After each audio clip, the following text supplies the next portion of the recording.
Welcome to this tutorial on the XPOSE plugin for the Milestone Smart Client. We're going to do three things today. The first of which is to go over how to set your computer settings for the most efficient and effective installation and operation of the XPOSE plugin. The second is going to be how to get the videos playing, and the third is going to be the basic controls of the software itself. So the first thing we want to do is make sure that our computer is set up in a way that would allow XPOSE to run as efficiently as possible. So in order to do that, we're going to take a look at this graphics card's settings to make sure that they're set up properly. There's a few ways you can do that. If you're a Windows 7 user, you can go to the control panel and you take a look at the appearance and personalization, and you can see whatever graphics card you have. Here we have an NVIDIA card, and you can change all of your settings and customize everything directly through the control panel there. If you're a Windows 8 user and you don't have that option, you go to your home screen, and it's easiest if you just type in NVIDIA, and that'll bring up the control panel as well.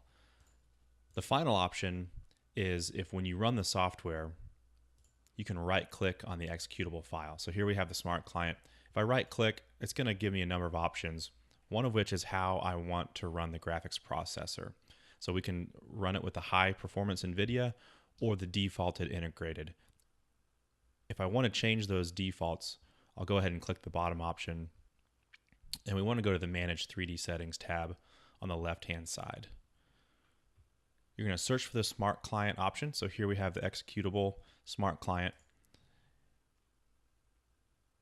We can see that it's set to the auto select integrated. We want to go ahead and just make sure that it uses our high performance processor, as well as if you're a laptop user and you're concerned about battery power, sometimes these GPUs will conserve energy by sacrificing performance. So if we scroll down to the power management mode, we can actually set that to anything we want. Right now it's set to adaptive, but we will just go ahead and prefer our maximum performance, and we'll hit apply to make those changes last. If at any time you want to change the way that it's processed each time you open, you can just right click and select the graphics processor you want for that one-time opening. So let's say we don't want to change any defaults, we just want to run it with a high-end processor for this time it opens. We'll just select the NVIDIA option there. You'll enter in your login information and connect to the Smart Client.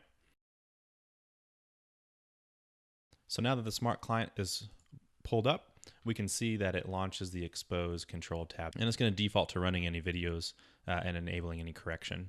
So if we want to change or add any videos, we'll click under the cameras tab and the server.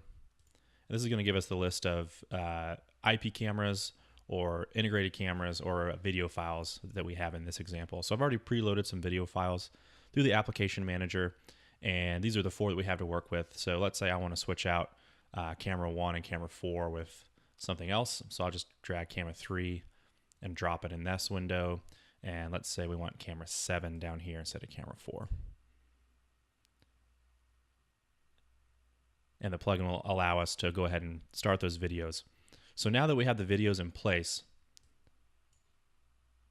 we can run the enable correction button right here, and that'll turn the enhancement on and off. So if I wanted to turn the enhancement option off for this top window, I'd select the red X, which is our XPOSE button. That's going to turn the enhancement off for that individual pane. So I've turned the enhancement off for camera number 3 in the top window. So when I turn the enhancement back on, it's going to enhance camera 7 down here, but it's not going to touch camera 3. If I want to turn the enhancement back on for this particular window, I just need to hit the red X again, and that's going to allow it to actually enhance.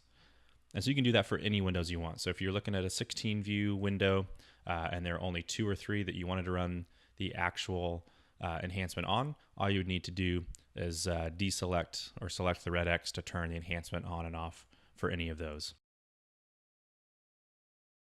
So the first thing is the Intel EQ. This is an average between global and local luminance levels. It is most noticeable when you have very heavy shadows. So you have very bright light and very dark areas side by side. You'll see that using the Intel EQ slider, you can control how much global versus local correction you get. The Intel Bright is going to be the overall brightness of the entirety of the scene. The pre-gamma and the post-gamma are going to work closely with the Intel Bright to work on the overall brightness. And then saturation is primarily your color. So you'll see, reds, greens, and blues change in their color hues using the saturation button. So those are the major options we have with these sliders. Typically, the settings that come preloaded are going to work most of the time. If anytime we want to reset that correction, we'll hit the reset correction button, and it'll reset all these sliders to their original position. So we have one default setting that works really well at day and at nighttime that for the majority of situations is going to be the best default settings, but you can fine tune those as needed. Thanks for watching this tutorial video, and be sure to check out our other videos on our YouTube channel.